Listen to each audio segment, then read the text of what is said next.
விஷயங்கள் புதிதல்ல. சமையல் அறையில் மாதுமை சாம்பாருக்கு பொடி மிக்சியில் அரைத்து கொண்டிருந்தாள். இந்திரா எதையும் காணாதவள் போல் தன் குழந்தையை எப்போது தூங்குவாள் என தூளியை ஆட்டிக் கொண்டிருந்தாள். அவள் மனம் மீதி கதையை படிக்க பரபரத்தது. சற்றும் தன்னை சுற்றி நடப்பதை பற்றி அவள் கவலைப்படுவதில்லை. அம்மா வீடு அவ்வளவு சௌக்கியம் என்றெண்ணி வந்து 2 மாதம் முடிவடைந்தது. வேளா வேளைக்கு மேசையில் உணவு, குழந்தையின் உடைகளை செலவு செய்ய வேலைக்காரி சரசு. வெந்நீர் போட்டதும் கூப்பிட்டவுடன் நீராடிவிட்டு வர தலை துவட்டும் வேலை இல்லை. ஒரு நொடியில் ஹேர் ட்ரையர் சுகமாக தலையை துவட்டிவிடும். எந்த கவலையும் இல்லை. நடுத்தர குடும்பத்தில் இருந்து வாழ வந்தவள்தான் இந்த மாதுமை.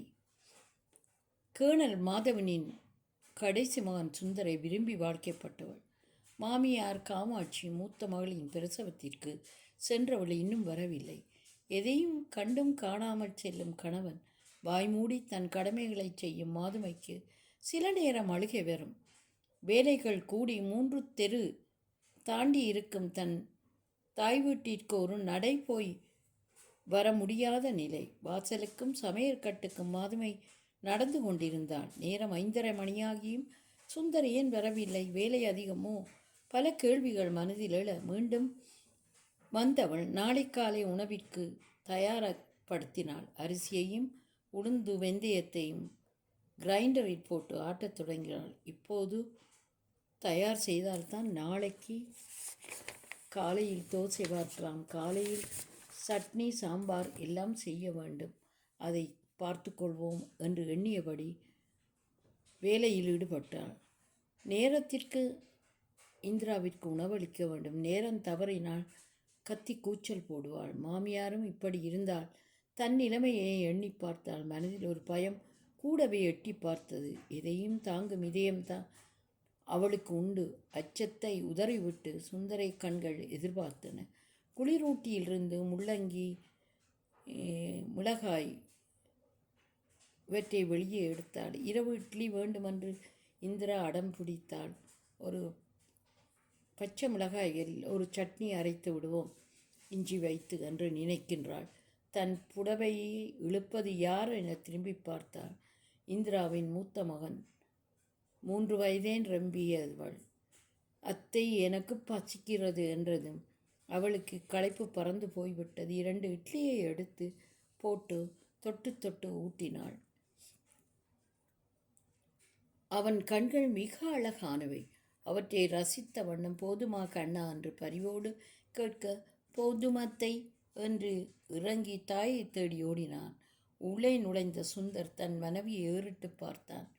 நெற்றியில் முத்து முத்தாக வியர்வை அரும்ப வேலை செய்வதைக் கண்டான். தனியே வீட்டு வேலை செய்வது சற்று சிரமந்தான். என்ன செய்வதென்றெண்ணி தன் கைக்குட்டையை எடுத்து அவள் முகத்தை ஒரு முறை துடைத்து விட்டான். இந்த அன்புக்காகத்தானே அவள் ஏங்குகின்றாள். இன்னும் வேலை பாக்கி இருக்கிறதா என கேட்டதும் சிரித்து கொண்டே, ஏன் நீங்கள் செய்ய போகின்றீர்களா என்று கேட்டு கேலியாக சிரித்தாள். அவளது அழகான சிரிப்பில் மயங்கி ஏதோ சொல்ல வாய் திறந்தவன் வாசலில் ஆட்டோ நிற்கும் சத்தம் கேட்டு எட்டி பார்த்தான். அங்கே காமாட்சி இறங்கிக் கொண்டிருக்க அம்மா என அழைத்தபடி நெருங்கினான்.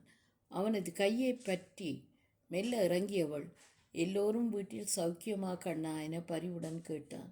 வீட்டில் அத்தனை பேரும் சௌக்கியந்தான் அம்மா என்று கூறி சிரிக்கும் மகனை அரவணைத்தபடி உள்ளே வந்தாள். பெட்டி படுக்கைகளை ஆட்டோ டிரைவர் கொண்டு வந்து வைத்துவிட்டு சென்றான். கூலி கொடுத்தீர்களா அம்மா என்றார். அதையெல்லாம் எப்போவோ கொடுத்தாகிவிட்டது. அந்த பழக்கம் அப்பா எனக்கு கற்றுத்தந்தது என பெருமையோடு கூறினாள். எப்படிம்மா, வேலை அதிகம்தான், என்ன எப்படி சமாளித்தீர் என்று மாதுமையிடம் கேட்க, எனக்கு எதுவும் கஷ்டமாக தெரியவில்லாத, உன் அம்மாவின் நல்ல குணம் உன்னிடம் அப்படியே இருக்கிறது என்று புன்னகைத்தாள். மகளின் அறைக்குள் நுழைந்தபோது எதையும் கவனிக்காது கதை படிப்பதில் மும்முரமாக இருந்தாள். வெளியே வந்தவளுக்கு கோபம் எட்டி பார்த்தது. அதை அடக்கி கொண்டு நீராடி உடைமாற்றி வந்து ஊஞ்சலில் அமர்ந்தாள். காப்பியை மாதுமை கொடுக்காதே சுவைத்தாள்.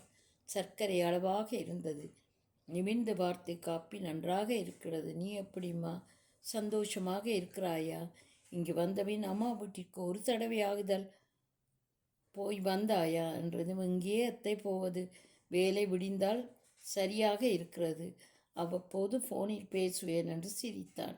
கள்ளமற்ற அந்த சிரிப்பை பார்த்து, ஏன் சுந்தர், உனக்கும் அந்த எண்ணம் வரவில்லையா என்று சற்று குரலை உயர்த்தி பேசவும் இந்திரா அட்டி பார்த்தாள்.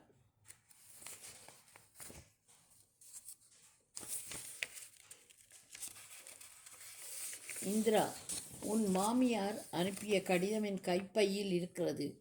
பையை எடுத்து கொண்டு வா என்றதும் இந்திரா எடுத்து கொடுத்தாள். கடிதத்தை கொடுத்து அறைக்குள் சென்று அதை படி, நீயே முடிவு செய் என்று சற்று கண்டிப்புடன் கூறினாள். கடிதத்தை படித்தவள் மனம் திடுக்குற்றது. தன் கணவன் வீடு திரும்பி 2 வாரம் ஆகியும் தன்னுடன் கோபித்து கொண்டிருப்பது தெரிந்தது. தன் தந்தையைப் போல அவனும் ஆமியில் இருப்பது அவளுக்கு சற்று சங்கடமாக இருந்தாலும், லீவிற்கு வந்தும் தன்னை அழைக்காதது வேதனையை தந்தது. அவள் உடனே ஏன் தன் பட்டி படுக்கைகளை அடுக்கினாள். மகனையும் தயார்படுத்தினாள். வெளியே வந்து, சுந்தர், என்னை ஸ்டேஷனுக்கு கொண்டு போய் விடுகிறாயா என்றதும் தாயின் முகத்தை பார்த்தாள். அக்காவை பத்திரமாக கொண்டு போய் நீயும் விட்டு அத்தாவுடன் நன்கு பேசிவிட்டு காலையில் புறப்பட்டு வரலாம். நாளை சனிக்கிழமை தானே என்றதும் சுந்தரியும் அத்தை விருப்பப்படி போயிட்டு வாருங்கள் என்று வழி அனுப்பி வைத்தாள். ஒரு சிறு பையில் ஒரு ஷர்ட்டும் 4 முட வெட்டியும் எடுத்துக்கொண்டு புறப்பட்டான். தாயிடம் வந்து விடவேற்ற இந்திரா கண்கலங்க புறப்பட்டாள். அவளை அணைத்து முத்தமிட்டு தான் கொண்டு வந்த சிற்றுண்டியில் அரவாசியை பொதி செய்து கொடுத்தாள். பெண் நதி போல ஓடிக்கொண்டிருந்தால் தான் அழகு, சிறப்பு. பிறந்த வீட்டில் எவ்வளவு சந்தோஷமாக வாழ்கின்றீர்களோ அதேபோல் பூந்த வீட்டிலும் வாழ வேண்டும். மாமியாரும் தாய் போலவே நினைக்க வேண்டும். இந்திராவை அவங்க அப்பா செல்லம் கொடுத்து கெடுத்துள்ளார், எண்ணத்தை சொல்ல என்று அழைத்து கொண்டார். மாமியாரின் கால்கள் சற்று வீங்கி இருப்பதைக் கண்டு தைலத்தோடு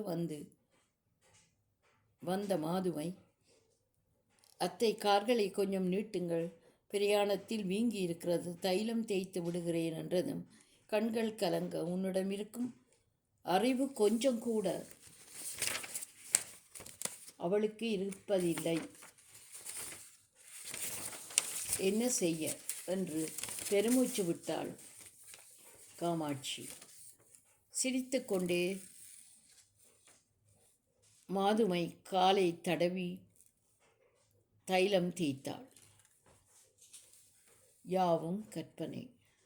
எழுதியவர் சத்யா சிவா. எவரையும் குறிப்பிடவில்லை.